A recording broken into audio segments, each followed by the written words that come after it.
Ikato kubikeno moko tavana tata nzambi kiambote munkumbu ase ye mwane tata mwanda velela munkumbu ase ye mwana ye tata mwanda velela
tulendele kutuvwana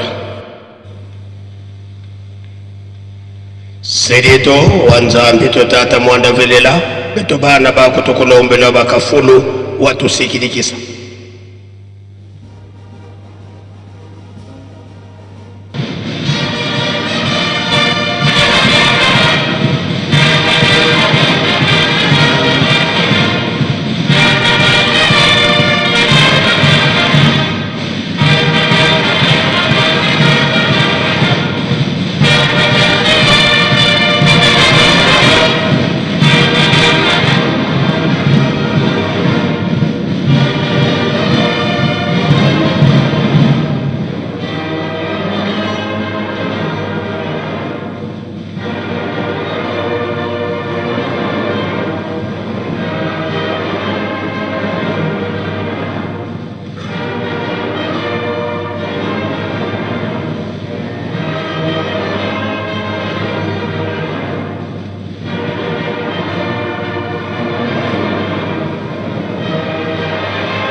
tusamba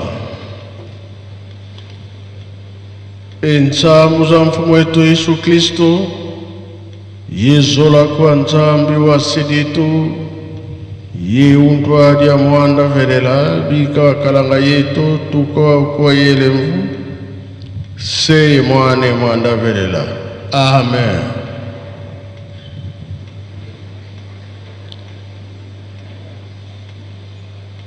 Na kombo tata mwana pe tata molimo santo tulandaki matei na biso papa motei mutate ya biso abandelaki na banzemba bayuda ake na mibeko mikanda na ye asuka toyoki tobomba tosalela mpono mokolo wana tobika tozali bana mapamboli tata nzambe alingi biso mingi mokolo ayenga biso banso na mokili mobimba tokotaka mabondeli mpona kokumisa tata nzambe biso mpe na Yerusalemi mosala tosalaka nde yango wana musala na biso na ndako ya Nzambe koyenga kokumisa Tata Nzambe,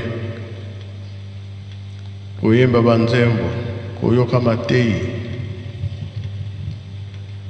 talaka mpe ndenge tokotelaka na Yerusalemi, topesanaka mpe bambote. Mabonde soki esili, tobimaka libanda mpona misala oyo tolobi ntinsani mpona botongi Lingomba mpe botongi Yerusalemi. Likambo tolingi toloba balakisi biso bajene bakonzi oyo totelemisi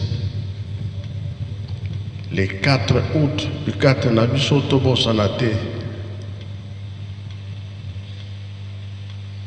Likambo wana awa na Afrique bongo kuna na mama Biselenge.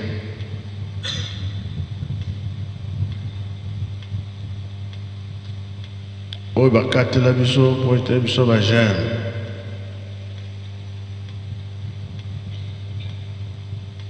mpona apaki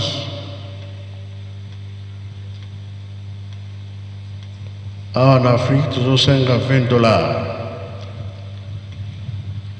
na Europe tosengi €20. Awa na mama Biselenge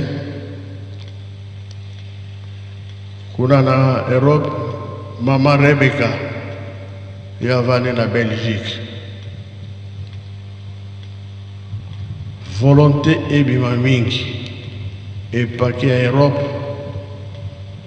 mama Rebecca ya en Afrique baba Biselenge. Tobosa makambo wana te, surtout biso apaki konzi atelemaki pasteur wawa. Kambo wana tobosa nango te. Kore ekipe ozanga na bikateli le 17 juillet tobosana te ndenge tosalelaka.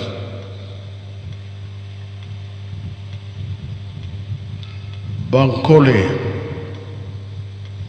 le 2 juillet programme topesi mpona Bas-Fleuve. Biso tozaki kokende na Kikuku na ntango wana sika ya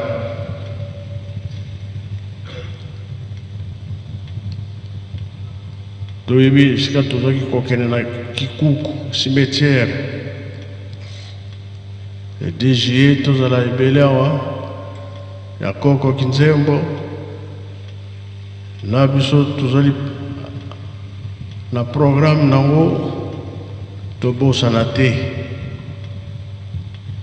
Nakanisa bolandi biso Bas-Fleuve bobosana te le 2 juillet. Tomata mingi tinsani mpe kozanga te. Naye mpona kolakisa ke toza na misala mingi ya kosala,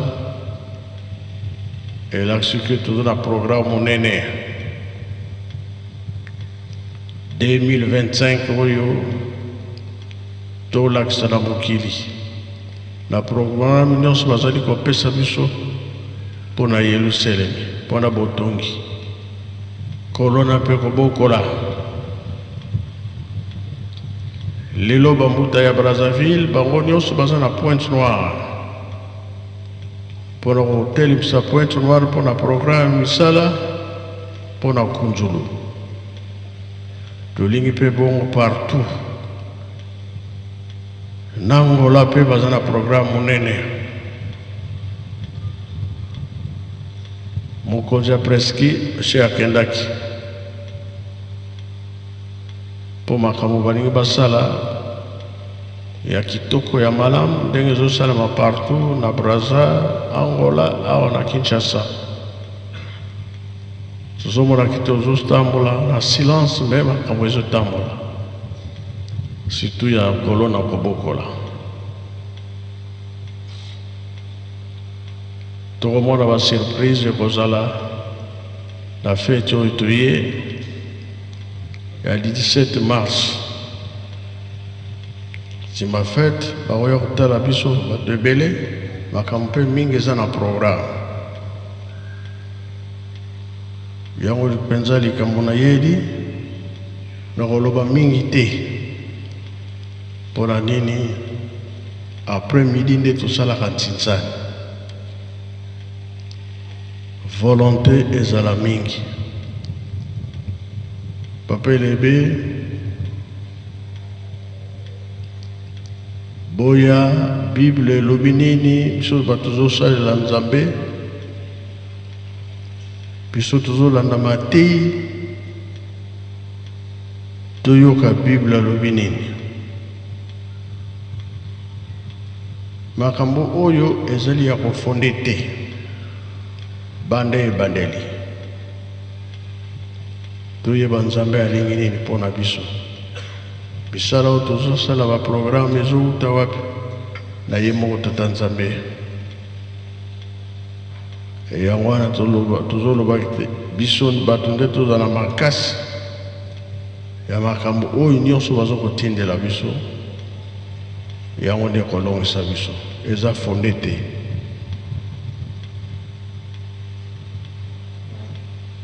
Po yango ezalaka ke okufi ba ange mibale bakotelemela yo, ange ya Satan na ya Nzambe. Ya Nzambe akoloba ke mutu na ngai, Satan mpe akoloba mutu na ngai. Me lelo soki tozolanda misala ya Tata Nzambe, Satan akopusana te, akozala mosika.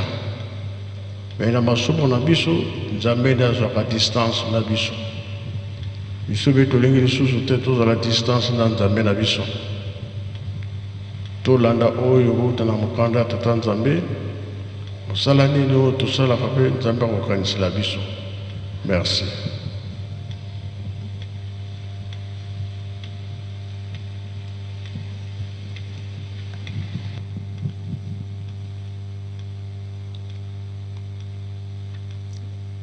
Na kombo ya tata ya mwana pe Tata Molimo Santo. Tata Molimo Santo apesa biso chapitre oyo pote to kotanga yango lelo liboso ya biso banso.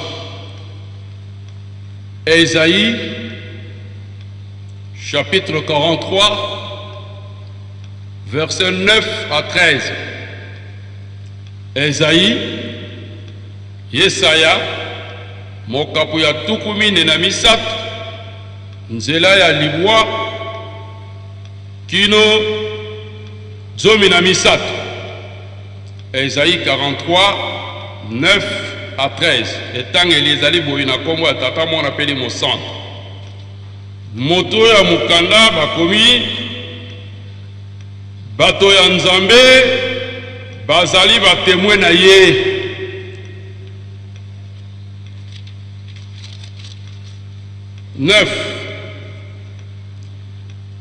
Yahweh alobi boye, bamboka nyonso ekutana,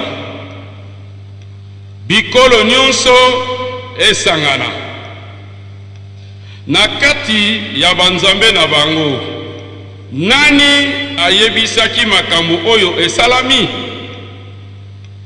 Nani ayebisaki makambo oyo elekaki liboso?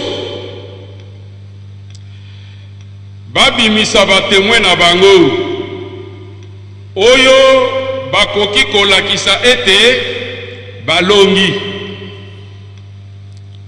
Toyoka batemwe wana poto ndima ete ezali ya solo. Ngai Yahweh nalobi boye, batemwe na ngai ezali bino. bato na ngai ezali yo ekolo oyo napona mpo ozala mosali na ngai nalingi bosimba na mitema bondima mpe boyeba ete bobele ngai moto nazali nzambe liboso na ngai nzambe moko te azalaki mpe nsima na ngai ata moko te akozala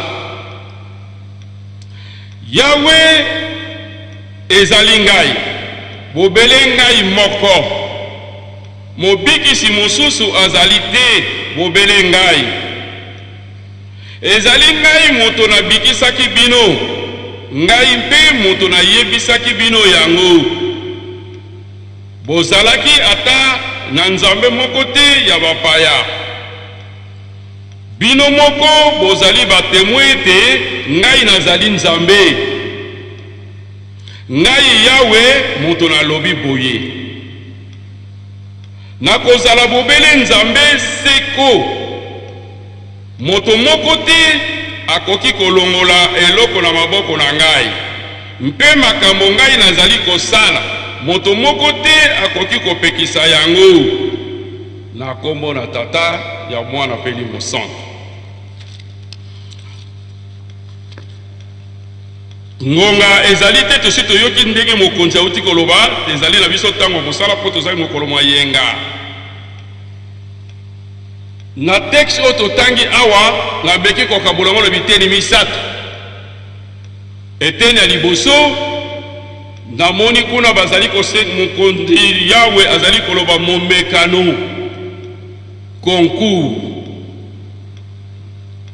eteni ya mibale azali kosenga balakisa bilembo ete solo bango bazali banzambe ya misato azwi bato na ye batemoin na yambo nzambe alukaka kaka kobikisa bato na ye na ntango nyonso soki confusion ekoti ntango moto akomaka na mpasi na mokili banzambe ya ndenge na ndenge bamonanaka basalaka confusion na kati na bato moto ye moko akoki kobima lisusu te parce que abungi na ntina na mikakatano ezala mokili na banzambe ya ndenge na ndenge bazali komonana makambo wana ebandi lelo te me nzambe alukaka kaka solution na elelo ya bato na ye ya bana na ye abimisaka kaka na nzela na mutu mpo tamilakisaka ete solo ye nde azali nzambe na ntango ya mokonzi Akabe na Eli, prophète Eli, dans 1 Roi chapitre 18, verset 17 à 40, Nzambe amonanaki Nzambe ya solo amonanaki na kati ya confusion wana. Mokonzi Akabe na bakonda Nzambe na ye 450 ba prophète oyo batiaki bato na confusion balobi ke Nzambe ali mutu aza kobebisa. Eli alobi te bino nde boza kobebisa ese momekano siko ezalaki nani azali na Nzambe ya solo basalaki etumbelo mpo bapesa mbeka kasi ebelaki mobeko batia moto te toyebi histoire wana mokonzi abule tata Molimo Santu asi apesa biso yango Nzambe ya Eli amonanaki mpo te oyo asalaki nano esalama te nano bamona yango te bato nyonso bayebaki te solo Nzambe ya Eli azali Nzambe ya solo ekomaki mpe ngala na ntango na mokonzi Darius na Daniel chapitre 6 bato balingaki balia malamu bazala malamu alo bakomisaki mokonzi Darius Nzambe 30 jours basambela ye kasi Daniel alingaki te bakangaki Daniel babwaki na ligulu bakosi esalama nano te bankosi bazalaki nzala bikolo molai kasi baliaki Daniel te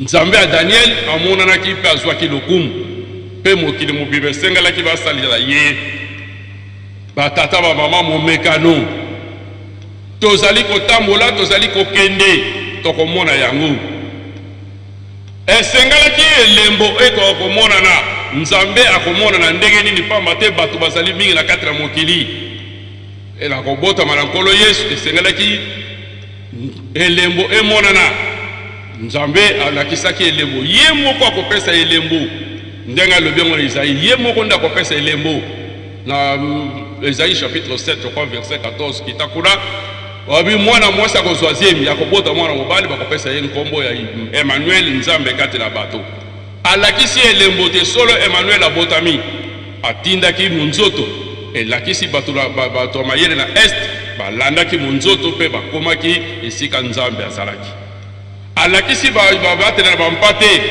awa bino bovandi bokende na ndako na bibwele bakomwana mwana moki azingadi na elamba ya pembe atiami na elelo ya bibwele nde Nzambe bakendeki pe bamonaki elembo Nzambe nde mutu alakisaka elembo ete solo ngai nde Nzambe nazomona na kati na bato batata bamama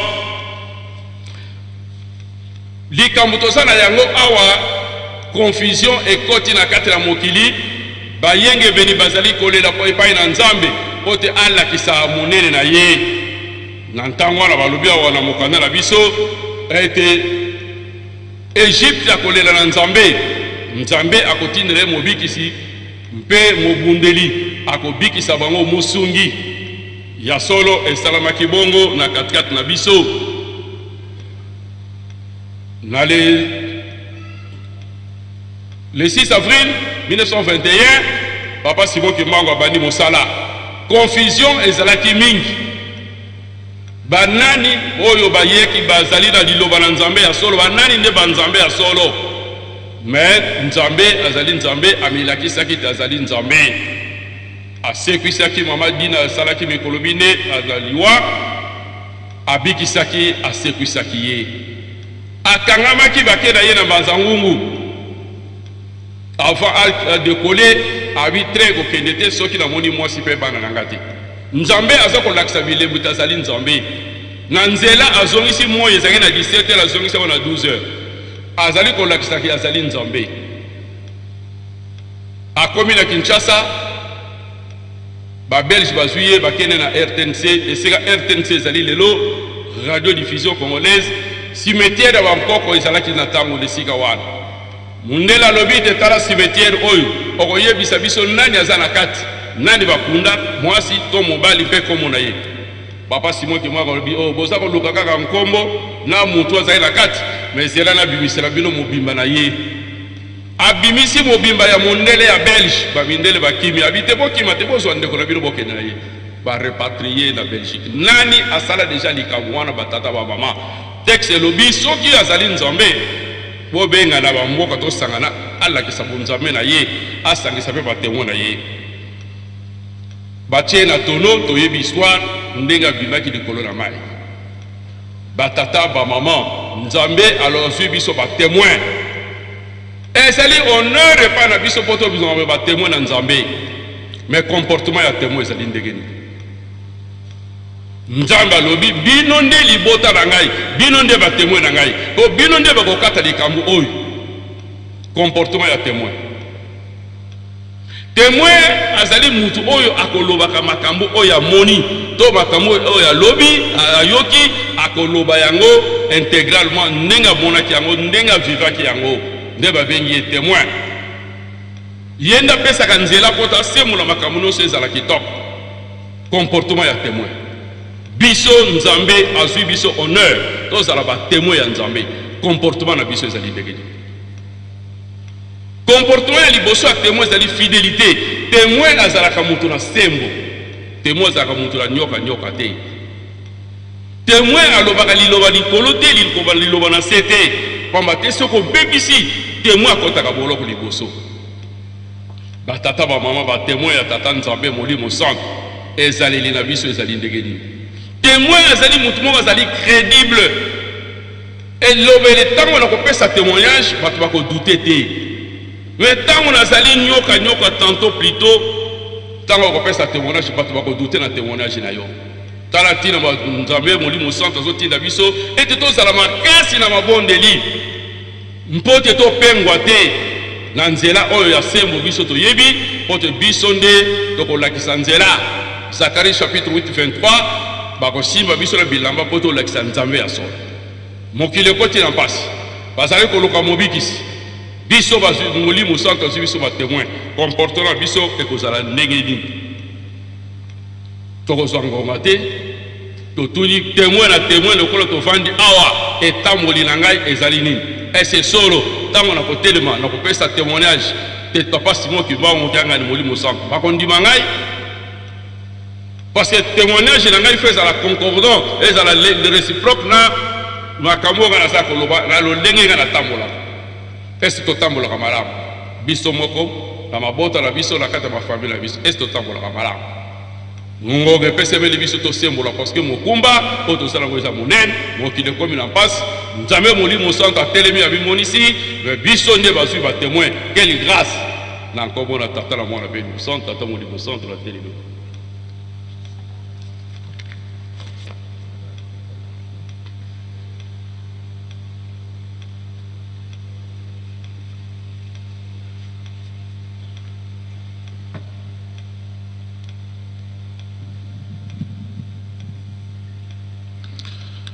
na kombo na nzambe tata mwana tata molimo santo nzambe mpe tata na ngai tata molimo santo papa Simon Kimbangu kiangani merci mpona maloba opesi biso to intervenir na tranche eza micro ya yo chapitre oyo opesi na biso Esaïe chapitre 43 verset 9 à 13 nga nazwi obele verset moko contenu ya temps verset 10. Posa na nzambe ezali nini mpo na biso makambo misato ya liboso koyeba ye nzambe le connaître eza na kati ya verset 10 d'abord le connaître koyeba ye 1 2 kondima ye kondimela ye connaître croire et discerner makambo misato wana koyeba ye kondima ye et kososola ye makambo misato wana posa na nzambe ezali nde bongo nakosala exégèse ya verset nyonso te mais kaka verset 10 na zwi yango contenu à temps koyeba nzambe kondimela ye ekososola ye pasi ekomi dernièrement papa atangelaki biso likambo ba neutre neutre azali lokola moto moko andimi to andimi te mais nzambe aboyi moto azala neutre ou bien yo oyebi ye pe ondimi ye ondimelaka tu crois ou bien oyebi ye te mpe ondimelaka ye te mais okoki kozala neutre te na likambo na tata nzambe neutre ekozala te il faut asanza yo position na yo ezali ndenge nini la foi il faut ndimela ye et confusion ekomi na kati na mokili ndenge pa pasteur Kabemba lobi c'est comme cela parce que bato bakona kwa mandalala tantôt plutôt position ezali koyeba te est-ce que moto yo zali kolanda est-ce que yo yebi ye est-ce que yo ndimeli ye bilemo ya kondima na yo ezali nini biso par exemple balobi la foi sans œuvre est une foi morte comme bongo na kati na Bible soki biso tozali kolakisa kondima na biso na misala oyo nyonso tozali kosala na bolingo ezali kati na biso na kobatela mibeko yango wana ezali kolakisa ete vraiment kondima na biso ezali kondima ya solo soki ozali na bolingo te na ndeko na yo soki ozali na kati na mibeko te on ne voit pas en toi batrace ya sainteté bosantu oyo ya nzambe ngai nzambe alobi nazali mosantu bino bozala mosantu soki bozali na kati na mosantu te seke yo oyebi nzambe oyo ozali kolanda te seke yo ondimelaka ye te parce que ye azali mosantu yo mpo ozala mosantu e na misala oyo biso tozali kosala bato bazali kokamwa na kati ya mokili Ngana Zakaka na verset 10. Je prends un témoignage. Nazalaki na Dallas aux États-Unis. Dallas à l'autre extrême, à New York, pour à l'extrême. Dans Dallas aux États-Unis. Docteur Soul, un cardiologue, a yebisi ngai boy. Reverend élevé, tant que to kozonga na mboka na biso, loba na chef spirituel. Et loko ezalaka na bino bakimbangiste et salaka que aujourd'hui 1000 francs, 500 francs au lait, 500 francs au pesi na lingomba, bozali ko sala misalo ezali ko kamwisa biso. Bozali ko tonga bandako, bozali ko sala misala, oyo biso tozali ko kokate. Pourtant nous on est des millionnaires, on a l'argent, mais tout ça la kate pour na ko bomsa mboka na biso. Mais vous donnez au komona moto, maman moko ateki makala na ye. Moi mbongo ezali na etango mosusu aleite na ndako na ye me apesi yango na kata lingomba. Eloko esalaka na kati na bino bongo ekima bino te. Loba na chef spirituel ikamowa. Mais ya toninga. Mais pour nani ne salaka epai na biso te. Omoni ni kese. Mais pour nani ne salaka na kati na biso te. Biso peto pesa ba million ba ndenge biso tozali ndenge bino ko salaka. Pourquoi esalaka na kati na biso te? Vous voyez? Et c'est là qui est préoccupation. Pas ici, mais à Dallas, aux États-Unis aussi.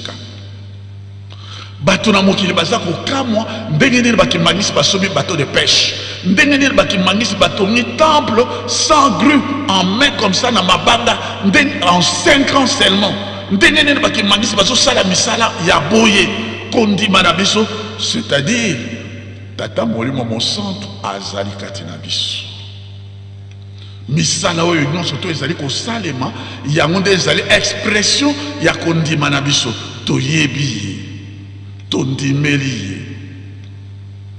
Et puis to discerner, c'est-à-dire to sosoliete yazali komema biso na kati na solo na kati na lobiko yango wana tozali na kati na likeseni oyo.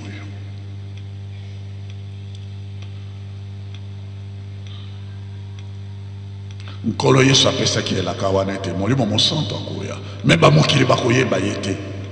Mais bino bokoyeba ye mpo ye akozala na bino akoumela na kati na bino mpe akozala na kati na bino ndenge papa kamwa ya nguya ya tata Kimbangu yende asali yango mokili basosoli babelge bato nyonso to basosoli ke yende azali molio parce que persécution yo nyonso babelge basali on a expérimenté sur le corps de papa Kimbangu toutes les formes ya mort. Mais il n'est pas mort. Est à la mort par empoisonnement, est à la mort par noyade, est à la mort par fusillade, par toutes sortes. Il y a ma mort, soto, ça la liste. Il y a ma ka. On a expérimenté ça sur le corps de papa Kimbangu, mais il n'est pas mort. Akufaki na mokolo oye moko alobaki ngana solonga na kati na mokili ba pesi ba poison akufite ba noyer ba tier ba fisier na kati ya tono ba souder yango ba boîte yango ne balé ne siko mutako complémenter mais il est sorti ba sali tout ce qu'il faut ba bêtier na revolver jamais akufate ba sali toutes les fois tu peux même je ne sais pas 80 ça la liste on a expérimenté ça pendant 30 ans mais babomi était akufité nali waya moto mais ya yemoko à la date fixée par lui il a quitté le monde ndenge moko na ba papa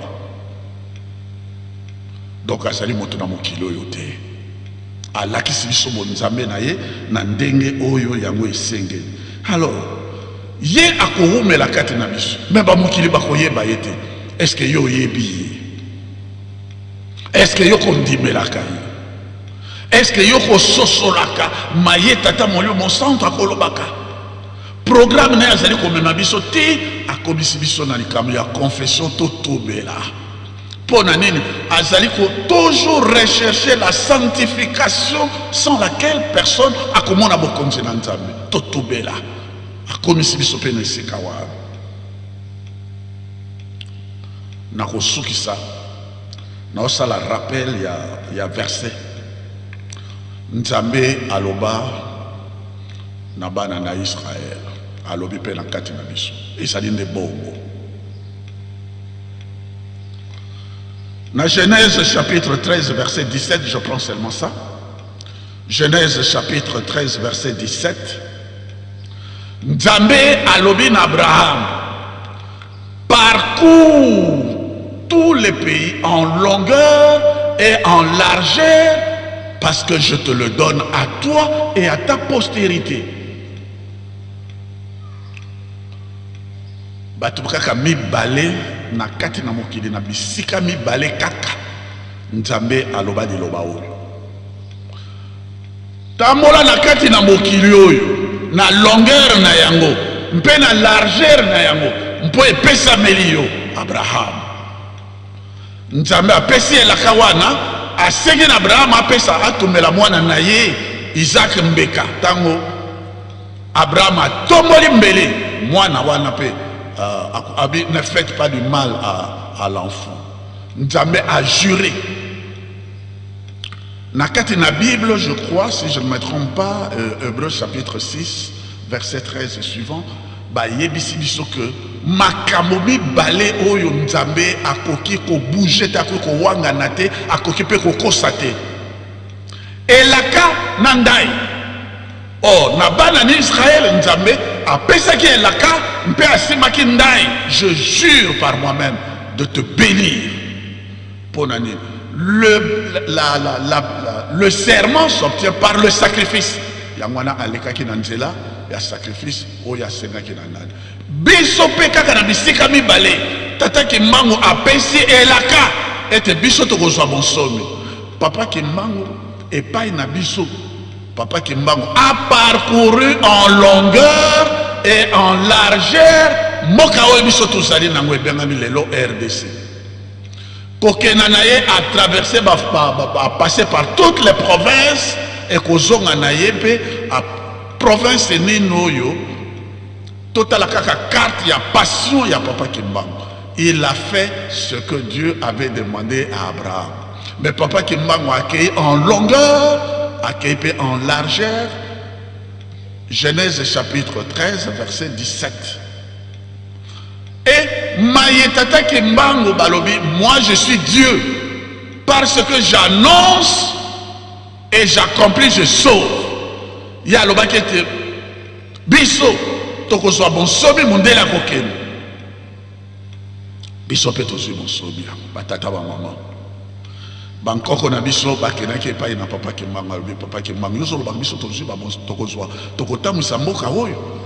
Tala na ba makwanzo ezali kati na biso tozali na ba agronome te ba vétérinaire te ba gens territoriaux te biso tokotamwisa mboka moto te yakaka makambo sabite oya lobela kingali kamwana akosaka te bana na biso bakokota classe bisika oyo nyonso bino boza komona bamindele bango te bakoya kotamwisa mokili na biso biso tokomona pasi mais bango bakomona pasi te yango mpe esalami yango na pasteur Kabemba alobi nani anonsaka likambo wana mpe esalami batémoin babima baloba ete biso tolobaki mpe esalami ye nde azali Nzambe etikali na biso koyeba ye kondimela ye tozala banetre te kondimela ye na motema moko na makanisi na biso na nguya na biso nyonso to ekososola alingi nini mpo na biso tosala mama na likambo nde yango wana.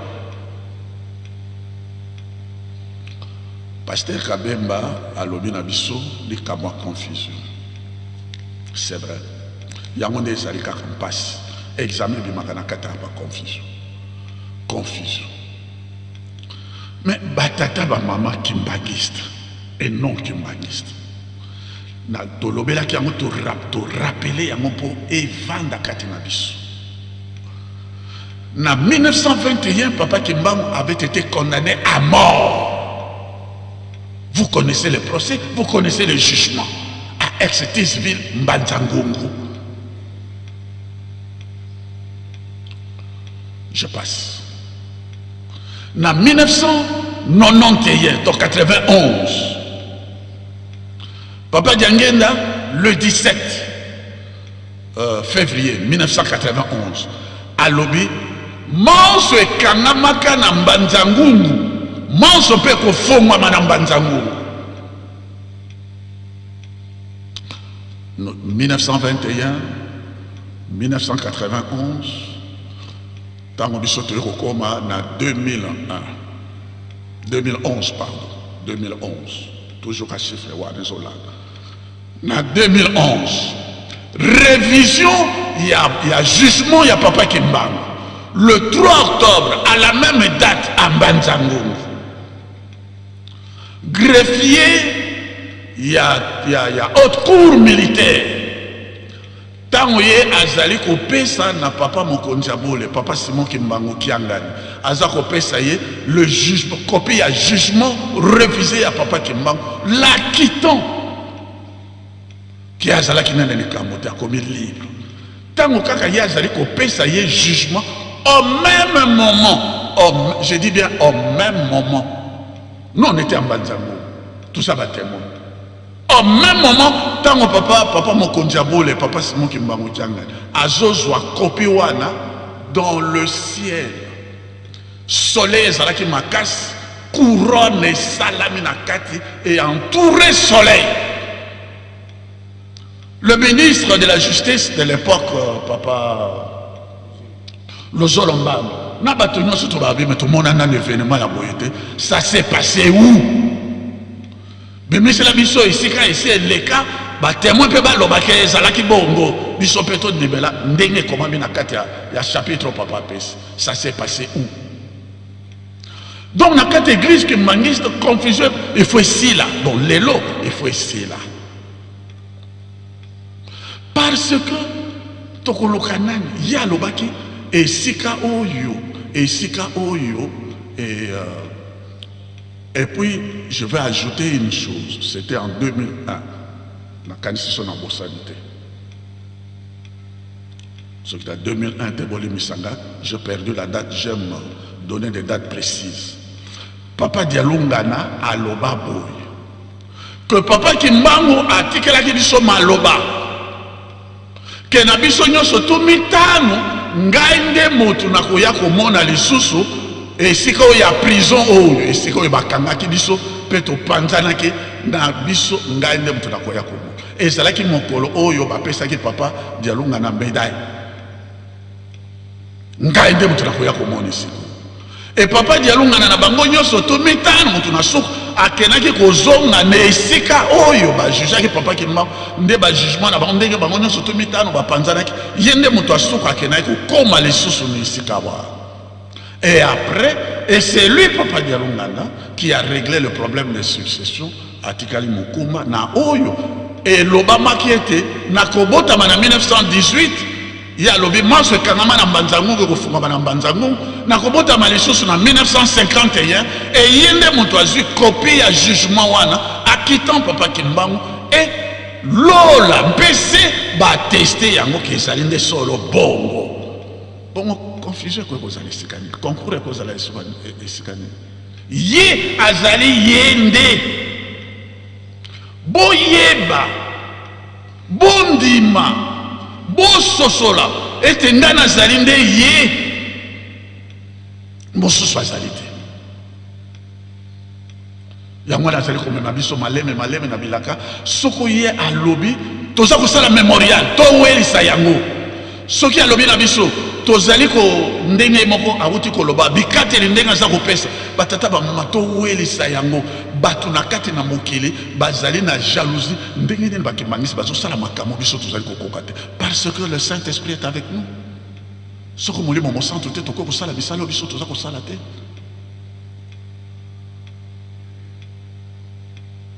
et lokola ye azali kati na biso totosa ye tomemya ye mpo akokisela biso bilaka na nkombo na tata mwana tata molio mosa.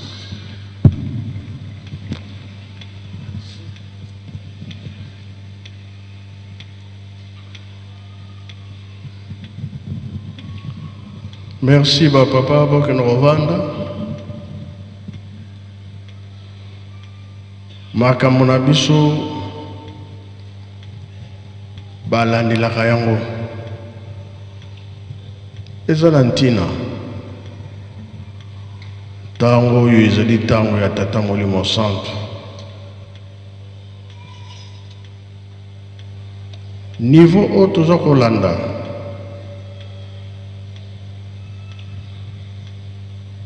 bato balobaka ye Kimbangu azali nani, nini asali awa na mokili, me mpona koyeba yeke azali Nzambe na ntango ya pasi.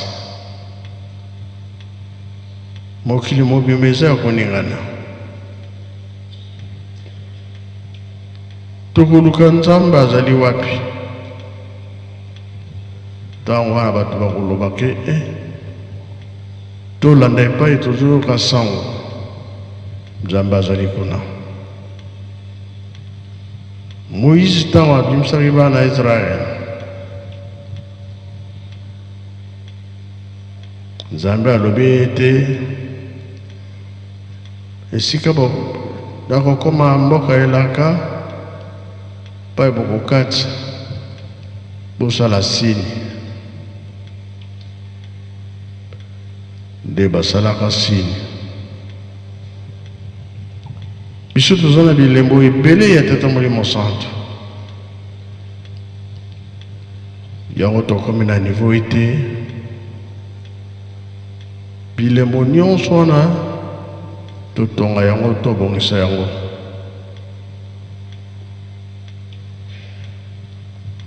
Ndenge tozotambusa makambo tobandelaki na Lubumbashi, tokoya na Lewa, tokoya biplace ezali ebele kote na este na likolo, topesaki ordre babanda kosala. Tokokoma na Kinshasa, Lutendele, tokoya na Mbanzangu ndenge balobi na biso, tie na Boma, toya kosisa na Nkamba. Biso tokomi pre. Soki toza kobongisa memorial tina ezali milimo bakufa na ndenge ya likambo oyo ndenge ezalaki ya nkolo Yesu na Papa Kimbangu. Bisika wana nde kozala fete monene si tobandaki. Malgré bamoyen eza moke, me tozobunda kaka tokomisa likambo yango na suka. Lelo mpona botongo ya Yerusalemi ndenge tolobaka fete ya Papa Kurutu le 17 mars eza ya Afriki baye ebele. Mikolo na biso ya bafete likolo nde ezala ya kofungwama. Barapport na biso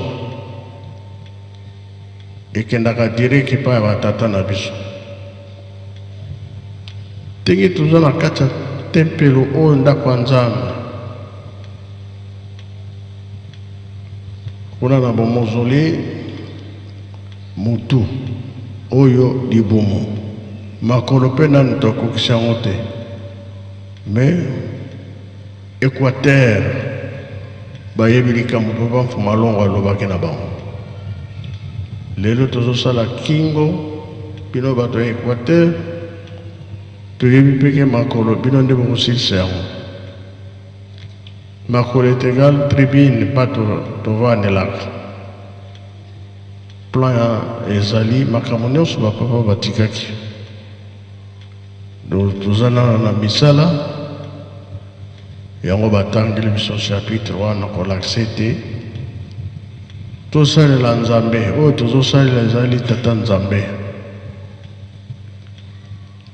Soki totangaki Angola, Christian Konzo mokonzi arataki ye azalaki kuna mpona kofongola radio ezala, television mpe ezala. mosala na bango bazosala batongi ndako lelo nde bakolakisa nyonso po ete makambo ebonga tozosala tozozonga nsima te tosepela Jacques Nzembo boyembaki boyembela biso nzembo wana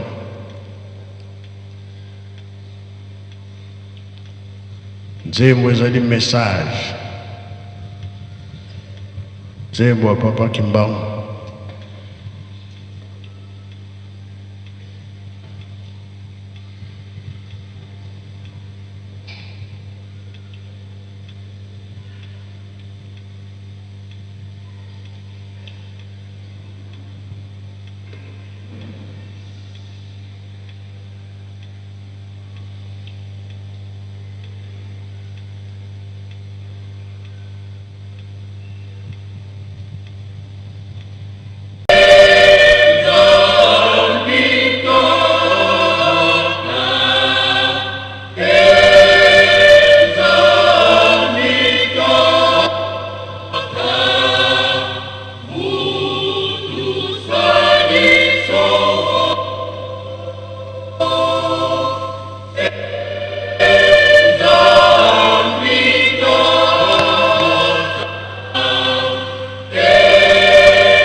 merci à Jacques nzembo eza na Kikongo me makambo eza makasi avwidi ya ngungu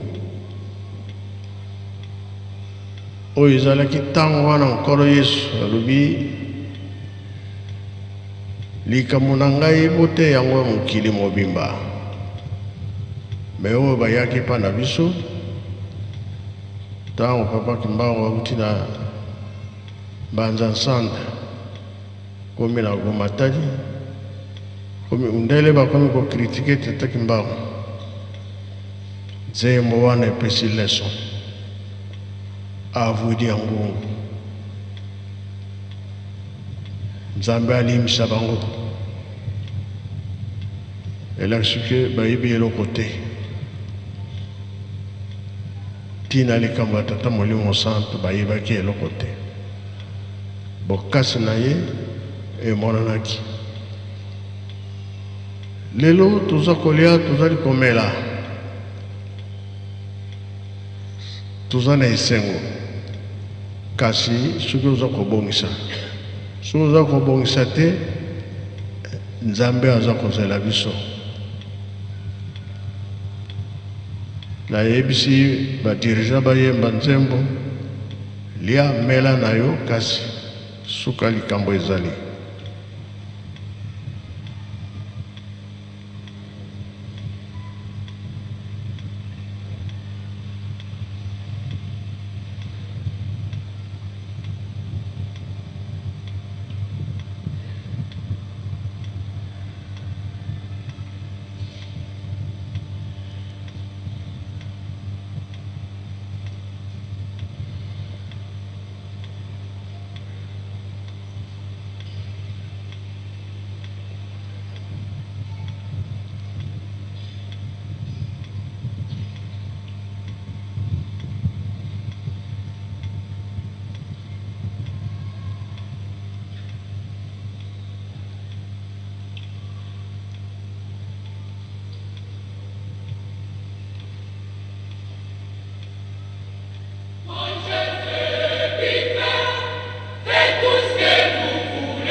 Merci dirigeant pour l'Afrique, lobby, toute la bokasi na bino na kimberekela. Oyo nyonso tozalaki nango yango wana toye mpona kosala mosala tomipesa. Nzambe soki asepeli tozwi mapamboli na kombo ya Tata Mwana mpe Tata Molimo Santu. Amen. Bika tokubikeno moko twatambula twatonda lusiku musu tutambuli kwa Tata Nzambi mulumboiki munkumbwa seye mwane Tata Mwanda velela munkumbwa se ye mwana Tata Mwanda velela